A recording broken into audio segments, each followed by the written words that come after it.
Hello, I'm Martin and I'm a pitch coach. Do you give presentations? Do you make pitches and presentations for other people? Then I'd like to invite you to Making the Pitch, a case study breakdown of a tech company CEO's conference pitch, where he was introducing his business to governments, business leaders, and policymakers. So I want to share with you the process that we went through to identify his core values, his message, give him a confidence performance on stage, as well as design slides which amplified his message and connected with his audience. We're going to go behind the slides and show you the process of how we got there, from a whiteboard to the stage.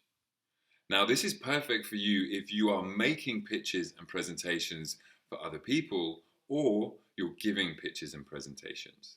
I want to share what I've learned over 20 years of pitching so that you can improve and enjoy the spotlight.